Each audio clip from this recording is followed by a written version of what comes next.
बड़ा? कई दिन से मांगत मांगत थक गई, अब ना मांगत। माने का तू मांगल चाहत बड़ा बतावा ता? हमार फीस ना जमा होई। फीस? अरे हो भौजी, खाली फीसिए जमा करे के बाकी कुछ अइबो जाइब करेला? अरे भाई अब तुहरे इतना ना न जानब हो, तू तो नो जाने लू, अच्छा जानबे ना करेलू। अच्छा सुना सुना, हम एगो सवाल करतानी। हाँ आ ओकर जवाब यदि बढ़िया से देबा ना, अच्छा तो हम जान जाए कि सचमुच तू पढ़े में बड़ा तेज बड़ा। तो पूछा है भौजी। सुना सुनावा। कौन बहिनी कइले रहनी भैया से सदिया हमरे देवरो।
चला देवर जी, इतना कम उम्र में इतना जानकारी बहुते बा, लेकिन अब धीरे धीरे लो से करते करते हम हाई तक तोहरा से सवाल करब। अच्छा ठीक है भौजी, नीचे से ऊपर ले पूछला। सुना हमारा दूसरा सवाल। सुनावा। कौन पुरुष के संगवा कान्हा बनल दुल्हनिया हमरे देवरू।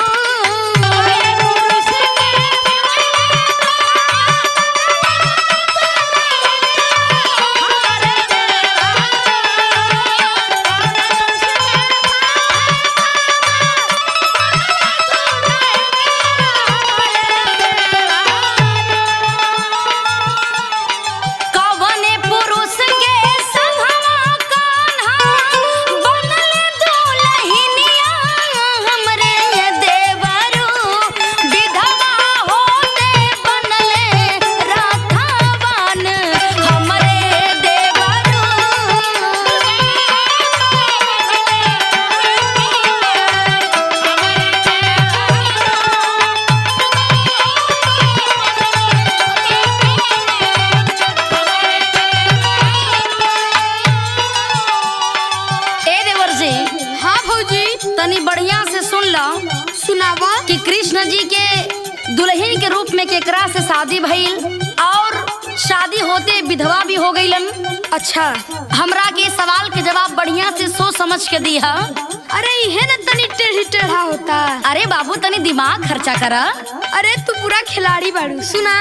अच्छा अच्छा, माने समझ में आवता कि हम सचमुच खिलाड़ी बनी। हाँ तबे न इतना कोई खल का पढ़ले बाड़ू। सुना। बोला। कान्हा अइला ई रावण का बन के दुल्हनिया हमारी भौजी।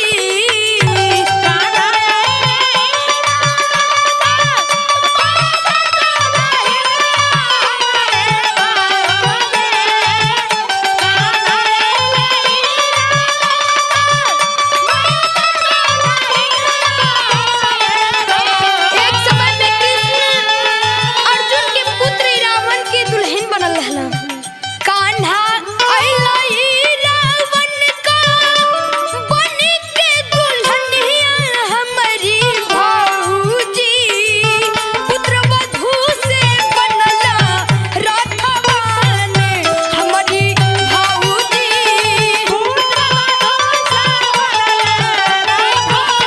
बड़ा तेज बड़ा देवर जी।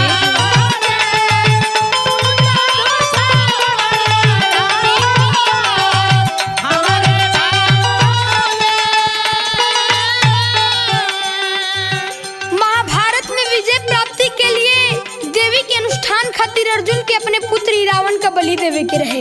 अच्छा, तो बलि से पहले कृष्ण उनकर दुल्हन बन के आ इच्छा का पूर्ति कैले रहला। अरे बा देवर जी, जितना सोचो तनी तू उससे भी ऊपर बड़ा हो। और तब का पूछा ताड़ू? सुना हमार बात, सुनावा। हमार अगले सवाल के जवाब देवे खातिर तैयार रही हो।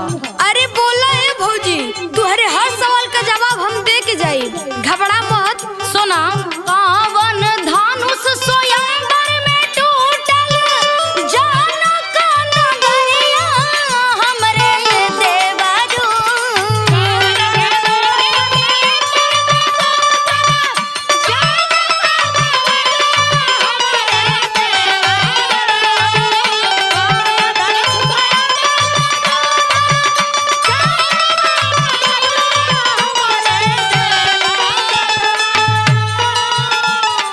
कावन धनुष स्वयंवर में टूटल जनक नगरिया हमरे देवरू।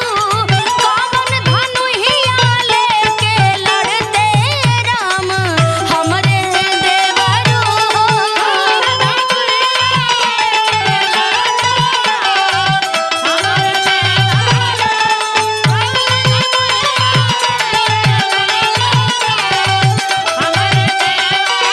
अरे तू कहाँ से खेल भौजी?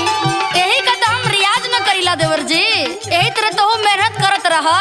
टीवी देख देख के तू कुछ सीख गई। अरे बाबू, टीवीए देख के ना ही, हम बड़ी मोटी मोटी किताब रखले बानी, वह रात दिन तो पढ़ीला।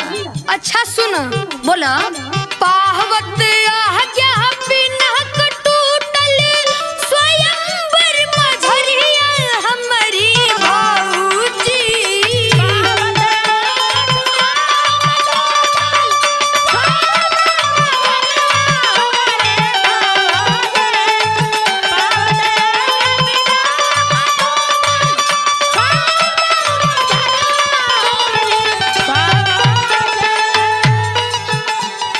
पाहवत आज्ञा बिना टूटल स्वयंवर मझरिया हमारी भौजी।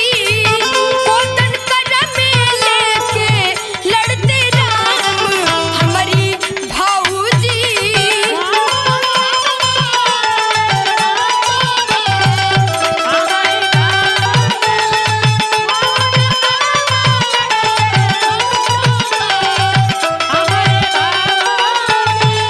राम जौन धनुष तोड़ला ओकर नाम पिनाक रहे, आ जौने से लड़ाई कइल ओकर नाम कोदंड रहे। ए देवर जी, का भौजी? अब हमारी आखिरी सवाल बा, एकर जवाब दे ले बा। आराम से जाके पढ़ाई करा और ज्यादा से ज्यादा ध्यान धार्मिक फिल्म देखे का काम करी हा, धार्मिक बात समझे का काम करी हा, ई बड़ा जरूरी बा। ठीक बा, सुना, सुनावत रहा भौजी। कावन चक्र विष्णु जी धारे धारे कावन कन्हैया हमरे देवरू।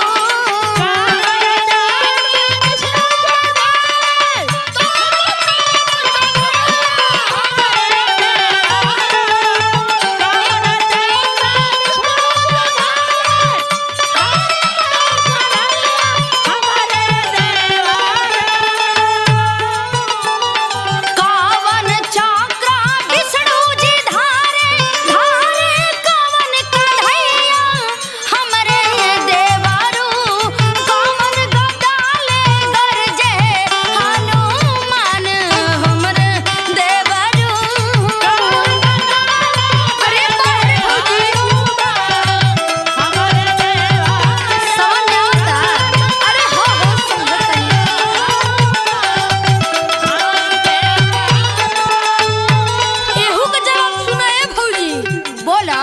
चक्र सुदर्शन कान्हा कांता विसड़ के अमुरिया हमारी भाऊजी।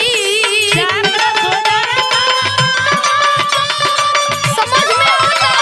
अरे बाबू बढ़िया से समझ में आवता हो।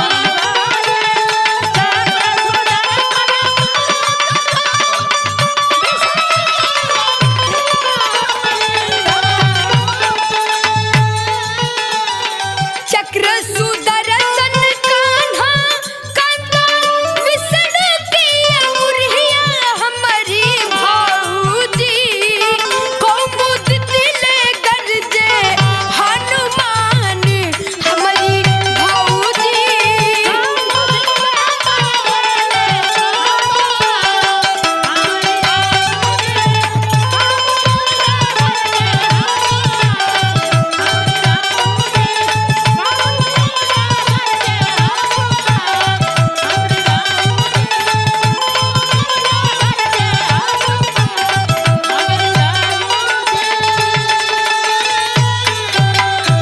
जा बाबू जा, अब जाके पढ़ाई करा।